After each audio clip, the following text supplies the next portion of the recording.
ఆ జానకిరాముడు వరించిన సీతమ్మ అందాలు పునికిపుచ్చుకున్నట్లు తెలుగింటి అందాలు కొట్టొచ్చినట్లుండే లేలేత అందాల బామ జానకిరాముడు కథానాయకి మౌర్యాణి. తన తెలుగు చలనచిత్రసీమకి కొత్తేం కాదండి. ఆల్రెడీ అర్ధనారీతో తను ఎలా యాక్ట్ చేయగలదో మనందరికీ తెలుసు. ఇప్పుడు జానకిరాముడు సినిమాతో మరోసారి మనందరినీ పలకరించబోతుంది. దానికంటే ముందు ఈరోజు మన టీఎఫ్సీ మీడియా స్టూడియోకి తన ఎక్స్క్లూజివ్ ఇంటర్వ్యూ ఇవ్వడానికి మనతో ఉంది మౌర్యాణి. లేట్ చేయకుండా తనతో మాట్లాడదాం.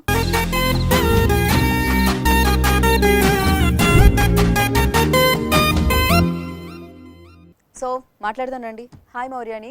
Hi, how are you? I'm fine. Okay, మీ పేరు ఎప్పుడు విన్నా నాకు ఏదో రాజవంశం నుంచి వచ్చిన రాజకుమారి పేరులా ఉంటుంది. అసలు ఏంటి మీనింగ్? అది Durgamata another them Maurya. So Maurya అంటే బాయ్ నేమ్ అవుతుందని యానీ అని యాడ్ చేశారు మౌర్య అని. ఈ రోజు మీరు టీఎఫ్సీ మీడియా ఛానల్కి వచ్చారు కాబట్టి బోలెడని విశేషాలు మాతో షేర్ చేసుకోవాలన్నమాట. చిన్నప్పటి నుంచి, అంటే మా అమ్మ కడుపులో ఉన్నాను అక్కడి నుంచి కాదు. సో మీరు ఎక్కడ పుట్టడం జరిగింది? Karwar, Ankola. Just I born there. It's my grandma house.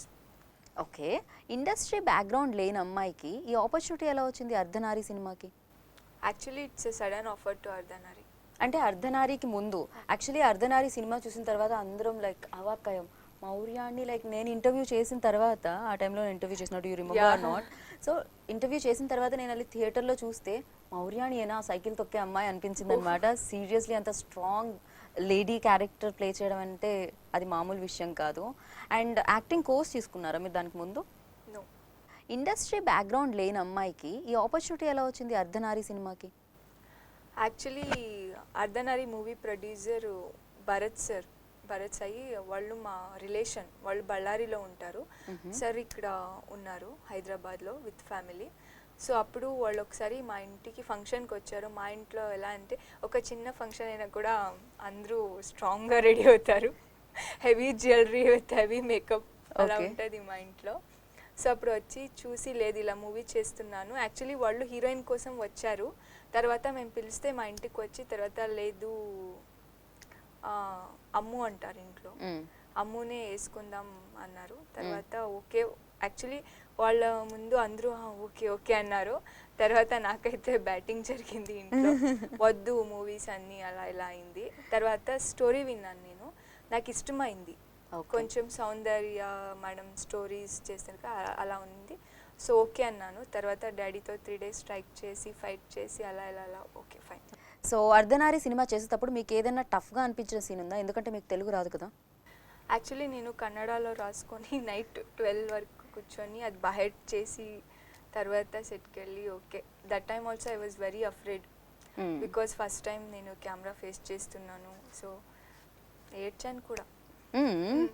ఇంట్లో దెయ్యం నాకేం భయం సినిమాలో మీరు అల్లరి నరేష్ గారితో చేస్తున్నారు. ఆయన టైమింగ్ చాలా ఫాస్ట్గా ఉంటుంది. యాక్షన్ రియాక్షన్ అంటే ఆయన ఎంత ఫాస్ట్గా చెప్పేస్తుంటారంటే ఆయన డైలాగ్ డెలివరీ చూస్తుంటేనే మాకు అనిపిస్తుంది అబ్బా ఎలా చెప్పారు అని. సో ఆయనతో మ్యాచ్ చేయడం మీకు ఏమైనా కష్టం అనిపించిందా? యాక్చువల్లీ అందరూ చెప్పారు ఆ స్టోరీ ఒప్పుకోవద్దమ్మా, ఎందుకంటే దానిలో I have played horror devil getup. అది నేను it's a deglamorous role, ఎందుకు చేస్తావు, కొంచెం వెయిట్ చేయి, మంచి రోల్స్ వస్తుంది అది ఇది అన్నారు. స్టోరీ విన్న తర్వాత నాకు అనిపించింది ఆ స్టోరీ మొత్తం క్యారీ అవుతాను నేను. ఓకే. సో నేను అనుకున్నా ఓకే దానిలో గ్లామర్ కాకుండా నా యాక్టింగ్ చూపించవచ్చు. సెట్లో కూడా అందరూ చాలా అప్లాస్ ఇచ్చారు నా యాక్టింగ్కి. కానీ నీకు ఎప్పుడు అనిపించలేదా ప్రతి సినిమాలో అమ్మాయిలు మాత్రమే దెయ్యాలుగా ఎందుకు పెడతారు? మగవాళ్ళు దెయ్యాలు ఉండరా? వాళ్ళు కూడా దెయ్యాలు ఉంటారు కదా, కానీ దెయ్యాల సినిమాలో అమ్మాయిలు మాత్రమే దెయ్యాలు, అమ్మాయిలు ఎందుకు దెయ్యాలు అసలు? డౌట్ వచ్చింది. Very beautiful ghost that's. So ఇప్పుడు ఈ బ్యూటిఫుల్ దెయ్యం కనిపిస్తుంది అనమాట మాకు ఇంట్లో దెయ్యం మాకేం భయంలో. ఓకే, సో భయపెట్టడమేనా, దాంట్లో కామెడీ కూడా ఏమైనా ఉంటుందా? Yeah, it's a horror comedy. Actually more comedy it will be. Okay, చాలా కామెడీ ఉంది మూవీలో అయితే. ఓకే, ఆయనతో వర్క్ చేయడం ఎలా అనిపించింది? Actually it was very good working with him. And sir అయితే చాలా సపోర్ట్ చేస్తారు.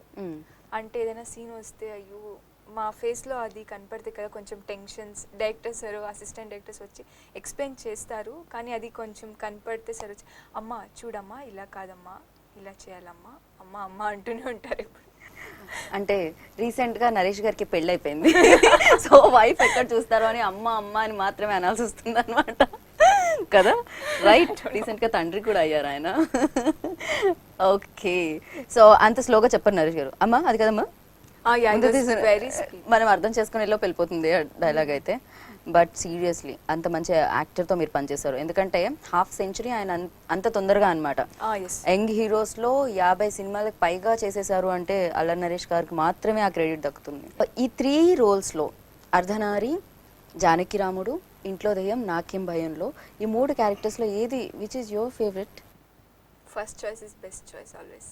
First is best means అర్ధనారి. Ardhanari character. Because Ardhanari. it gave me a strong hope to stand on industry. Mm. And I got so many applause because of that character. Okay. If in case ఒకవేళ మౌర్యాని ఈ glamour ఫీల్డ్కి like ఈ ఇండస్ట్రీకి రాకపోతే ఏమై ఉండేది? IAS officer. అయ్యో నేను ఒక మంచి ఐఏఎస్ ఆఫీసర్ని మిస్ అయ్యామా? సీరియస్లీ అప్పుడు కూడా న్యూస్ కవర్ చేసే వాళ్ళందరూ ఇంత బ్యూటిఫుల్గా ఉన్న అమ్మాయి ఐఏఎస్ ఆఫీసర్ అయిపోయింది అని. It was my dream. ఎందుకంటే ఒక ఐఏఎస్ ఆఫీసర్ అంటే ఎక్కువ ఇప్పుడు ఎవరు అంత జాయిన్ అవ్వట్లేదు. సోల్జర్స్ కానీ Mm. వెళ్ళట్లేదు అమ్మాయిలు కూడా. Mm. అందరూ గ్లామర్ ఫ్రెండ్ అది ఇది అనుకున్నా. సో నేను అనుకున్నా ఓకే నేను వెళ్తుంటే బ్యాక్ సైడ్ పోలీస్ జీప్ వస్తుంది, నా హోమ్ సెక్యూరిటీ ఉంటుంది, తర్వాత ఆఫీస్కి వెళ్తే అందరూ salute. So I was thinking in that train. So ఎంతసేపు అదే ఆలోచన, దేశానికి నేను ఏదన్నా చేద్దాము అని కాదు, నా వెనకాల ఒక జీప్ వస్తుంది, నా ముందు సెక్యూరిటీ ఉంటుంది. మీరు ఒక అబ్బాయిని పెళ్లి చేసుకోవాలన్నా లేకపోతే డేట్ చేయాలన్నా సో అబ్బాయిలో చూసే క్వాలిటీ ఏంటి? అంటే నేను కేర్ చేయాలి చాలా. Mm. తర్వాత I'm very jealous. Okay that thing. అంటే ఇంకొక అమ్మాయిని చూడకూడదు.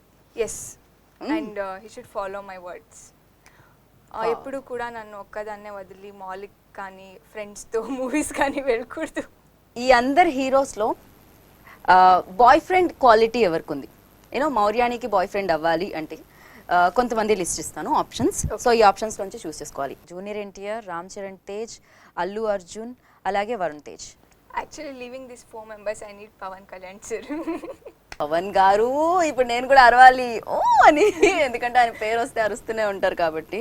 పవన్ కళ్యాణ్ గారిది నేను వేరే క్వశ్చన్లో ఇచ్చేదాన్ని కదా, వీళ్ళు నలుగురు నుంచే చూస్ చేసుకోవాలి. రామ్ చరణ్ సార్. డేట్ చెయ్యాలి అనుకుంటే ఎవరితో? ఓకే, ఇంకెందుకు ఈ పేరు ఇచ్చిన తర్వాత ఇంకా వేరే ఆప్షన్స్ కూడా అవసరం లేదు. Yes. పవన్ కళ్యాణ్ గారు, సెకండ్ పవన్ కళ్యాణ్ గారు, థర్డ్ పవన్ కళ్యాణ్ గారు, ఫోర్త్ పవన్ కళ్యాణ్ గారు. ఇంకా వేరే పేరు ఇచ్చే ధైర్యం నాకు లేదండి. Yeah, he has unique style.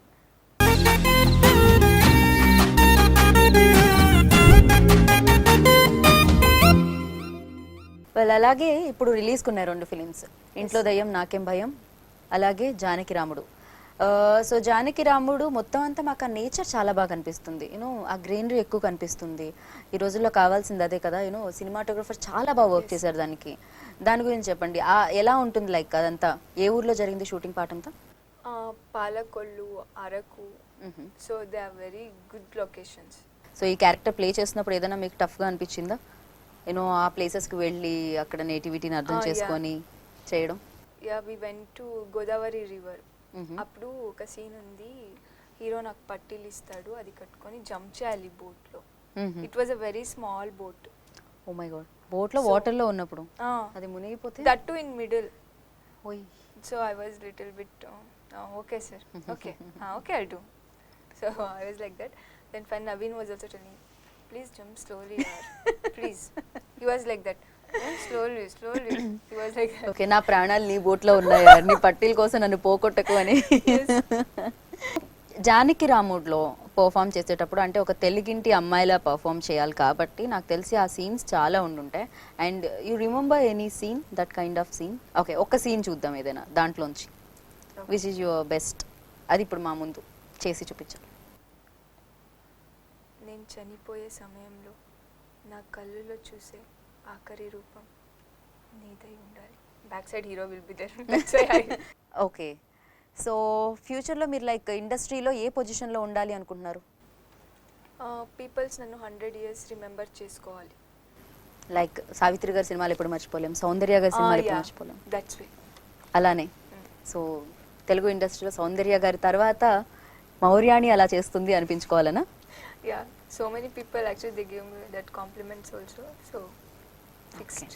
బోలెడు మంది యూనో మా టీఎఫ్సీ ఫ్యాన్స్ అలాగే మీ ఫ్యాన్స్ అందరూ వాచ్ చేస్తున్నారు కాబట్టి యూట్యూబ్లో, వాళ్ళకి ఏం చెప్తారు? ఇప్పుడు అందరూ ఫేస్బుక్ వాట్సాప్ అని చాలా బిజీగా ఉంటారు. సో అట్లీస్ట్ ఒక ఇంటికి వచ్చిన మీ వర్క్ అని ఫినిష్ చేసుకొని ఇంటికి వచ్చిన తర్వాత మీ ఫ్యామిలీకి కొంచెం టైం ఇవ్వండి. ఎందుకంటే ఏ బాయ్స్ ఏమనుకుంటారు, అవుట్ సైడ్ పనిలో ఉంటారు, సో అప్పుడు ఓకే అలా అనుకుంటారు. కానీ ఇంట్లో ఉన్న డాటర్స్, సన్, వైఫ్ వాళ్ళు ఏమనుకుంటారు, మై హస్బెండ్, మా నాన్న అలా ఫీల్ అవుతారు. సో వాళ్ళకి మీరే ప్రపంచం. సో ప్లీజ్ మీ బిజీగా ఉంటే కూడా మీ ఫ్యామిలీకి కొంచెం టైం ఇవ్వండి. WhatsApp, Facebook, don't run behind that and keep watch ఆ movie please. It's a very good pure love story and please stop piracy. ఓహో, సో స్వీట్. అందమైన అమ్మాయి, తెలుగు ఎలా మాట్లాడినా ముద్దు ముద్దుగానే ఉంటుంది. సో మౌర్యాని మాట్లాడితే కూడా అలానే అనిపించింది. మౌర్యాని, సో జానకి రాముడు ఈ సినిమా మీద ఆ రాముడి ఆశీస్సులు, బ్లెస్సింగ్స్ ఎప్పుడు ఉండాలని నేను మనస్ఫూర్తిగా కోరుకుంటున్నాను. అండ్ చక్కగా తెలుగు నేటివిటీకి దగ్గరలో ఉన్న ఒక సినిమా మా ముందుకు వస్తుంది కాబట్టి జనాలు కూడా డెఫినెట్గా ఆదరిస్తారు. సో ఈ ఫిలిం ద్వారా మరింత మంచి కాంప్లిమెంట్స్ మీకు రావాలని, ఇంకో సక్సెస్ మీ లిస్ట్లో చేరాలని నేను మనస్ఫూర్తిగా కోరుకుంటున్నాను. All the best. Thank you so much. Thank you so much మౌర్యాని. So ఇలాగే మరిన్ని మంచి ప్రాజెక్ట్స్ చేయాలి, తెలుగు ఆడియన్స్కి ఎప్పుడు చేరువుగా ఉండాలని మనస్ఫూర్తిగా కోరుకుంటున్నాను. Thank you so much. మరి ఇలాగే మరొక సెలబ్రిటీతో మళ్ళీ కలుసుకుందాం. నేను Geetha Bhagat, signing off. Take care, bye.